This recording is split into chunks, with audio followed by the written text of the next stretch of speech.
Hola, ¿cómo están? Tiene mucho tiempo que no nos veíamos y es que cosas pasan. Pero bueno, el día de hoy quiero agradecerles por seguir aquí, por acompañarme en las redes sociales, en este canal, en este podcast y pues a toda la comunidad que tengo y que me ha seguido desde hace años. Muchísimas gracias. Pues lamentablemente a veces uno tiene situaciones en la vida que hacen que, pues, dejes un poquito de lado los proyectos que tienes, pero cuando algo te apasiona, cuando realmente tienes algo que comunicar y cuando sientes, este llamado en tu espíritu, en tu corazón de tener que comunicar y compartir cosas con las demás personas, pues al final siempre terminas volviendo a este tipo de espacios y pues yo quiero conectar con ustedes desde una vibra bonita, desde la profundidad de lo que tengo para compartirles, para decirles y pues nada, vamos a dar inicio con esta nueva temporada, con este nuevo episodio y vamos a hablar acerca de un tema que me parece muy interesante y pues del que no se ha hablado mucho. ¿Ustedes alguna vez en la clásica reunión familiar de amigos y demás han dicho, vamos a jugar la Ouija? ¿Les ha pasado? Yo sé que sí les ha pasado. Pero, ¿qué pasa cuando esto se lleva a cabo? No sé si siempre han escuchado como el clásico y después de que jugamos la Ouija en casa de tal, con mis primos, con mis amigos, a fulanita le pasó tal, a fulanito le pasó esto. ¿Les ha ocurrido o han escuchado historias así? Bueno, pues el día de hoy vamos a hablar acerca de este tema. ¿Ustedes saben de dónde viene la Ouija? ¿Cuáles son sus orígenes? ¿Por qué la utilizamos en esta época? ¿Qué estamos abriendo o qué estamos atrayendo con eso? Bueno, pues el tema del día de hoy es los orígenes de la Ouija. Yo soy tu amiga Leslie Cano y esto es tu podcast, La Enigmística. Bienvenidos. Y bueno, pues resulta que desde hace muchos años, en la antigua China, por ejemplo, utilizaban el método de comunicarse con sus ancestros para pedirles guía acerca de las decisiones que iban a tomar, de su vida, de la compra de alguna casa, del nombre que debería de llevar alguno de los hijos que iban haciendo. Pero no solamente eso, sino que en la antigua Escocia también se consultaba por medio de ciertos rituales, ciertas ceremonias rituales a los ancestros para preguntarles acerca de las cosechas que iban a venir. Muchas de estas tradiciones paganas, la realidad es que las religiones las adoptaron y a lo largo del tiempo fueron modificando como todos estos rituales paganos y los adhirieron a su propia cosmogonía de las cosas, le cambiaron el nombre y pues hasta hoy vivimos replicando un montón de estos rituales que no conocemos y no sabemos bien a bien. Como les comentó, en la antigua Escocia pues se hacía esto, en China también, pero hubo un momento en China en donde dijeron, ¿sabes qué? ¿Por qué no simplificamos la manera de comunicarnos con nuestros ancestros? Y entonces se les ocurrió que por qué no ponían en una hoja letras, ponían como su abecedario y ponían como un sí y un no para ver si eso les ayudaba a comunicarse un poquito más fácilmente. Pero pues resulta que, bueno, durante el siglo XIX, específicamente en el año de 1890, hubo un auge espiritista en donde la gente empezó a contagiarse de esta fiebre y querían hacer sesiones espiritistas para comunicarse con sus ancestros, con personas trascendidas y demás. Entonces resulta que existía este abogado llamado Elijah Bond que se juntó con una medium de nombre Ellen Peters y decidieron patentar la tabla Ouija como tal. Existe también una leyenda que dice que un granjero en Mirtland, en Estados Unidos, estaba poseído, o que los vecinos decían que estaba poseído, y que él decía que hablaba con el diablo y que hablaba con demonios y que los demonios le hablaban y le decían qué hacer. Esta persona pues desvivió a varias personas de su condado y bueno, cuando lo atraparon, resulta que encontraron una tabla, él se había escondido en un granero, encontraron una tabla en donde decía como sí, no, y había ahí algunas letras. Y también decían, era otra leyenda, de que este granjero había sido el primero en utilizar esta tabla como tal para comunicarse con esas voces que decían. Bueno, ya después resultó que probablemente el señor sí estaba enfermo de sus facultades mentales y además desvivió gente, pero él decía que escuchaba voces y que el diablo y que los demonios le decían que lo hicieran. Entonces, la realidad es que quien patentó la tabla como tal y que inicialmente se decía que era un juego, pues fue Elijah Bond en 1890. Él era un abogado, pero pues él ahí vio cómo monetizar y dijo, voy a hacerlo ahora, ¿no? Entonces, después de que hicieron eso, se dio todo este auge, por ejemplo, en Nueva Orleans y en muchos lugares del mundo en donde empezaron a utilizar la tabla Ouija para hacer este tipo de contactos. Pero hay ciertos preceptos que en las instrucciones, de hecho, en las instrucciones del juego, sí se dicen, pero que casi no se toman en consideración. Y bueno, pero ¿qué más pasó con esta situación? Cuando se dio el auge del movimiento espiritista, pues estas tablas tenían varios trucos. Algunas tenían imanes, o sea, las compraban normal, pero las adaptaban y les ponían imanes para que se movieran más fácilmente, para que la gente cayera y creyera en eso. Algunas las adaptaban a unas mesas especiales en donde por la parte de abajo le ponían estas cajitas donde hacían sonidos o en donde entraban las piernas de las personas, ¿sabes? Entonces con los pies hacían este tipo de sonidos de si estás aquí da un golpe, si no tal dos, le ponían imanes para que se movieran, pero lo que sí era real es que aún en esas sesiones pues hacían este ritual iniciático para abrirla, ¿no? Para que se aperturara el portal. ¿Ustedes se acuerdan en la película de Beetlejuice que cuando están leyendo el manual de los recién fallecidos, les dicen, para ir al otro mundo a tu consulta y para que te expliquen qué onda, agarra tu manual y léelo? Y en las primeras páginas decía, dibuja una puerta con un gis en una pared o lo que sea y toca 3 veces. ¿Se acuerdan de ese detalle? Bueno, muchas veces el primado negativo que tenemos en todas las películas está impresionante porque a veces realmente no le prestamos atención o ya normalizamos tanto cierto tipo de cosas que no nos damos cuenta, y finalmente para eso el primado negativo, no nos damos cuenta de la realidad que hay dentro de tanta supuesta ficción que nos ponen, ¿no? Entonces tú dirías, oye, algo tan sencillo, Leslie, algo tan sencillo como eso, ¿no podría ser cierto? Bueno, pero ahí te están describiendo que una puerta puede ser siempre un portal y que tú puedes tener espiritual y energéticamente hablando el poder para poder activar este tipo de portales. Entonces, hay también, pues hay varias películas en donde nos hablan de esta simbología de las puertas y las tablas, ¿no? Las tablas sumerias, de los 10 mandamientos eran tablas en las que había información que se había revelado y que también eran portales espiritualmente hablando. Em, Dentro de nuestra civilización, ya hablando de estos tiempos, vemos en muchísimos lugares que se repite este tipo de puertas, ¿no? En la civilización azteca, en la civilización inca, con los egipcios, por ejemplo, refieren en sus templos eh, estas puertas enormes, o sea, estas construcciones que parecían puertas enormes. En China tenemos la puerta al cielo. Me parece que en el río Titicaca es en donde también hay otro portal, o sea, que es como una puerta enorme. En México tenemos también en la cultura maya este tipo de portales representados y en todo el mundo hablan también acerca de estas puertas o portales enormes por los cuales atravesaban los dioses. ¿Les suena eso?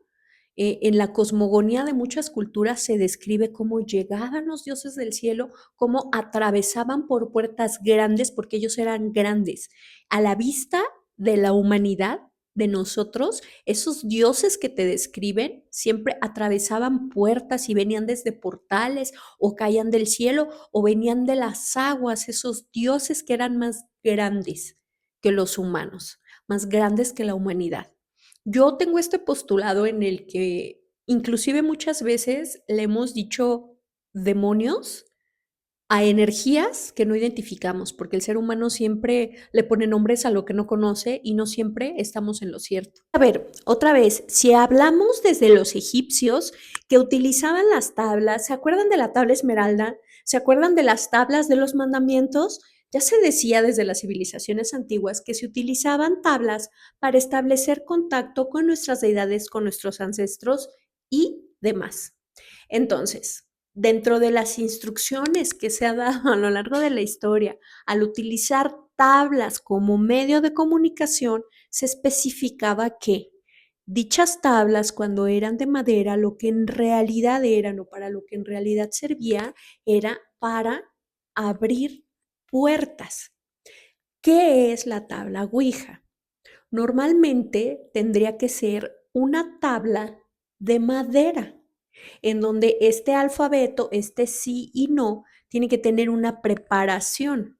Cuando te venden una, bueno, las que venden ahora que ya son de caja y que tienen todo esto, te dan las instrucciones de que no la juegues en un panteón, que tienes que abrirlo y que tienes que cerrarlo, ¿no? Tienes que abrir y cerrar una sesión.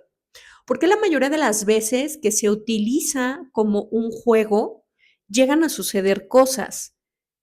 ¿Qué es lo que pasa y qué es lo que hay detrás de la tabla en sí? ¿Será que la tabla por sí misma ya viene cargada con una energía diabólica de otro mundo, de tal? No, realmente no es así. Lo que es un medio, una herramienta y si se hace una, aunque sea micro ceremonia ritual para activar este portal, que eso es lo que sí es, ¿no? Entonces aquí te dicen, y las instrucciones han sido claras y se sabe que no se debe de jugar en un panteón, no es lo más conveniente. No se debe de dejar abierto. Si tú ya hiciste el juego, si tú ya la utilizaste, si tú ya abriste la sesión e inclusive recibiste alguna respuesta, no debes de dejarlo así. Debes de cerrar la sesión, debes de limpiar el espacio. Cada uno de los miembros que están utilizándola en una sesión debe de cerrar también esa sesión. ¿Para qué? Para que no se lleve nada. Pero ¿qué es lo que hacemos? En cualquier fiesta de chavos, de tal, pues sácala, vente, vamos a hacer. No hay ni la preparación necesaria, no se hace correctamente este pequeño ritual iniciático, pero además, pues muchos lo toman como mofa, pero lo que sí ocurre es que la energía de las personas que están presentes en ese momento sí está ahí. Que la mente es muy poderosa, eso ya lo sabemos, pero también la energía existe, es real. Y cuando tú estás haciendo ese mini ritual, pero lo estás haciendo mal y estás aperturando esta puerta, este portal, entonces tú puedes llamar, en efecto, a entidades que estén en el ambiente, las de bajo astral. Y como tú estás ahí con tus amigos, con tus primos, con la gente reunida, y esa energía de duda, esa energía de a ver qué pasa, eso va a alimentar exactamente a la entidad o entidades que tú puedas llegar a traer con esto. Y casi nunca se cierra correctamente. Lo que se debería de finalmente hacer es tener esta seriedad de cerrar el ritual, de que cada persona dé las gracias, gracias porque nos respondiste, gracias porque tal, gracias, no puedes irte con nosotros, cerramos la sesión, tienes que volver, pero eso es algo que normalmente no se hace. Entonces, fíjese cómo se relaciona esto y tú dirás, ¿cómo con algo tan sencillo como una tabla? Es más, hay gente que con una hoja, en una hoja tú pones el abecedario y pones esto, porque finalmente acuérdense que la magia siempre está en tu intención, en tu palabra, en tu frecuencia, en tu vibración. Ahí es en donde realmente radica la magia. La magia que tal vez podría ser entendida como energía. Entonces, ¿por qué en el uso de la ouija tenemos que tener cuidado? Porque al final lo que estamos haciendo con eso, más allá del juego, es una ceremonia. Y esa ceremonia no se toma casi nunca con la seriedad que se tiene que tomar. Yo veo que hoy hay gente que pues a lo mejor practica el uso de esta tabla y a lo mejor sí sabe ya un poquito más cómo cerrarla, cómo abrirla, pero son los menos. Es el 1% del 99% que utiliza esta herramienta en medio de juegos, en medio de WhatsApp, en medio de lo que quieras. Y dime cuántas experiencias y cuántas historias no has escuchado de toda la gente a la que algo le pasó después de utilizarlo. Bueno, les voy a contar 3 historias de mal uso de la ouija. No se vayan, quédense, regresando. La voz en la grabación. Resulta que un grupo de amigos hacía sesiones de ouija para subir TikToks paranormales. Todo era risas, todo era juego, hasta que una noche grabaron algo que los mandó directo a terapia. Comenzaron usando la tabla, sin ninguna apertura de por medio, sin ninguna ceremonia iniciática, simplemente la tomaron y le preguntaron: ¿hay alguien aquí? La ouija marcó, Sí. pero nadie lo tomó en serio. Una de las chicas, Val, preguntó: ¿quieres hablar con alguien en especial? Entonces la plancheta se movió tan lento que les dio risa y marcó unas letras que juntas conformaban el nombre de Val, la chica que había preguntado. ¡Ay, sí, claro, yo! Se burló ella. Preguntaron más cosas. Nada interesante. El video parecía aburrido, así que lo desecharon y se fueron a dormir. Pero al día siguiente, uno de ellos revisó los audios, crudos, porque se oía algo raro. En un momento donde todos estaban callados, justo antes de la respuesta, Val, se escuchó una voz masculina, grave, ronca, imposible de confundir, que decía: Valeria. lo más jodido es que ninguno de ellos tiene la voz así. Y en la habitación no había nadie más. Valerie fue al grupo desde ese día. Dice que por las noches se escucha que la llaman por su nombre, Valerie, ven. ya sea desde algún punto detrás del closet, algún punto en su casa, algún punto en su cuarto. Nunca vuelve a hacerlo, pero siempre revisa su celular y encuentra audios nuevos que ella nunca grabó. El juego de medianoche. Una chica llamada Isa vivía en un departamento viejo, de esos donde las paredes parecen tener memoria. Invitó a 2 amigos a hacer la ouija para probar si era real. Desde que empezaron, algo estuvo mal. El puntero daba vueltas, como si alguien ansioso lo empujara para que iniciara más rápido el juego. Cuando preguntaron con quién hablaban, la tabla marcó las letras que refirieron la palabra Madre. ¿qué madre?, preguntó uno. ¿La tuya? ¿La de ella? ¿Qué quieres decir?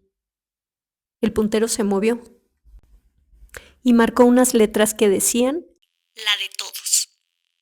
En ese instante, la temperatura bajó tan de golpe que sus manos temblaban. Isa empezó a llorar sin razón, con esa tristeza profunda que te pega sin aviso. Uno de sus amigos quiso parar el juego, quitando las manos, pero ya era demasiado tarde. El puntero se movió violentamente, golpeándole los dedos como si le dieran un manotazo. La tabla marcó. Las letras decían. Sigan. El otro amigo, asustado, preguntó: ¿qué quieres? La respuesta salió tan rápido que parecía rabia y decía: Pasar. en ese momento, la puerta de la cocina se abrió sola. Ellos escucharon pasos, lentos, arrastrados, cruzando hacia la sala. Una sombra salió. No tenía forma humana. Era alta, muy flaca, moviéndose como si cada articulación fuera independiente. Y entonces la tabla escribió: Gracias. El puntero se detuvo. Cerraron la sesión a gritos. Isa se mudó un mes después, pero cada medianoche, justo a las 0:00, la nueva inquilina escucha la puerta de la cocina abrirse sola. Y nunca se atreve a salir a ver qué pasa. La sesión del cuarto trasero. Nadie en la familia usaba ese cuarto. Olía a humedad, a metal, a viejo. Y a algo que nadie más sabía nombrar. Una noche, 3 primos, Lucía, Mateo y Carla, decidieron jugar a la Ouija ahí, porque el ambiente daba la vibe. El problema comenzó desde el primer movimiento. El puntero no se deslizaba, se sacudía, como si alguien debajo de la mesa lo empujara con fuerza. Preguntaron: ¿quién está ahí? Y la Ouija respondió letra por letra. Salgan. Mateo, que era el valiente del grupo, dijo: ¡Bah! Es idiomotor o puras tonterías. Pero la plancheta volvió a moverse sola, esta vez tan rápido que raspó la madera. No deben estar aquí. Las luces parpadearon. Lucía sintió un golpe seco en la nuca, como un dedo helado tocándola. Carla gritó. Cuando prendieron la linterna, detrás de Lucía se veía una silueta agachada con las manos largas apoyadas en el piso mirando hacia ellos. Pero cuando apuntaron directamente, ya no había nada. En ese momento todos salieron corriendo. El detalle escalofriante llegó después. El puntero, que quedó con la palabra adiós. Pero ellos nunca lo movieron para cerrar la sesión. Desde esa noche, cada vez que pasan por ese cuarto, huele a humedad y a un perfume dulzón que ya nadie usa ni nadie reconoce. Así que, ¿qué tal con estas historias? Recuerda, nada es verdad ni nada es mentira, todo depende de la Ouija con la que se mira. Por eso, si ustedes quieren utilizar en algún momento esta herramienta, recuerden que deben de utilizarla con conciencia y con respeto, que deben de nunca utilizarla en un panteón. En verdad no lo hagan y siempre se les parece una buena idea, como de, güey, ¿y si vamos a un panteón y jugamos? No, no lo hagan. Si por alguna situación lo van a hacer, ya lo hicieron, ya están ahí, recuerden que tienen que tener elementos como un incienso, como una vela, que tienen que aperturarla y que al cerrar esa sesión es sumamente importante que lo cierren cada uno de los miembros que hayan estado presentes en la sesión, que hayan puesto las manos, que hayan preguntado algo. Cada uno lo tiene que cerrar. Dar las gracias, decir que no autorizan a que nada se vaya, que todo se tiene que quedar ahí, se dan las gracias, se cierra, no autorizo a que vayas, no puedes venir, gracias, te quedas aquí, que te vaya bien, no autorizo, ¿ok? De preferencia no lo hagan bajo esas circunstancias. Y sobre todo, averigüen de dónde vienen, porque también pasa que a lo mejor es la tabla que te heredó la prima, la tía, el abuelito, y tú no sabes que se quedó una sesión abierta de esa última persona que la utilizó y que a lo mejor hay alguna entidad que se haya quedado ahí, no digamos capturada, porque no está capturada, pero que se haya quedado un canal abierto de comunicación, que nunca hayan cerrado y entonces tú estás utilizando esta herramienta de alguien más. O sea, es como un celular. Imagínate que tú no cierras tu llamada cuando estás hablando con alguien y de repente llega alguien y continúa con tu llamada y tú sigues hablando del tema que hayan estado platicando y pues tú no sabes qué onda. Entonces es importante también que si van a utilizar una herramienta que sea de alguna otra persona, siempre la limpien, las ahumen, pongan sus velas y demás y cierren esas sesiones, porque si no se pueden meter en muchísimos temas con este tipo de herramientas que realmente no son un juego. Yo sé que hoy se dice que es un juego y que vamos a jugar a la Ouija, pero no son un juego. Son herramientas que por medio de nuestra energía, de nuestra voz, de nuestra frecuencia, de nuestra vibración, de la energía conjunta de las personas que la estén utilizando en ese momento, pueden crear algo. No solamente un egregor, sino que pueden abrir portales, pueden crear algo, sobre todo con la parte energética. Entonces, cuidemos mucho esa parte. Siempre que vayamos a utilizar cualquier herramienta esotérica, mística, mágica, brujil, por favor pongan mucha atención en cómo lo hacen, un poquito investiguen. Investiguen tantito, 2 pesos de cómo se va a utilizar esto que están haciendo para que se eviten muchos temas, muchos problemas y riesgos, ¿ok? Yo les agradezco muchísimo que sigan este canal, que me sigan en mis redes sociales, Leslie Cano, estamos en Instagram, estamos en TikTok, estamos en Spotify también, en Apple Podcast, en Amazon Music, están los audios de los podcasts que subimos aquí en el canal de YouTube y también tengo como pequeños shorts de tanto en TikTok como en Instagram, en X, antes Twitter, pues mi cuenta es un poquito diferente, pero igual también si quieren seguirme cotorreamos por ahí. Y pues nada, no me queda más que agradecerles y decirles que mientras tenga suficiente energía, tiempo, ganas, yo voy a seguir en este canal, aunque por el momento no seamos una comunidad tan enorme como las de MrBeast, ya llegaremos a ese número. Muchísimas gracias por estar aquí, por interesarse en mi contenido. Yo lo comparto en verdad con mucha fe, con mucho cariño, con todo mi amor para todos ustedes. Y yo sé que alguien va a conectar con esta información y esa es a la comunidad a la que yo le estoy hablando. Los quiero muchísimo. Yo soy su amiga Leslie Cano. Esto es su podcast, La Enigmística. Y no se olviden de suscribirse y activar la campana de notificaciones. Les mando un beso y nos vemos a la próxima.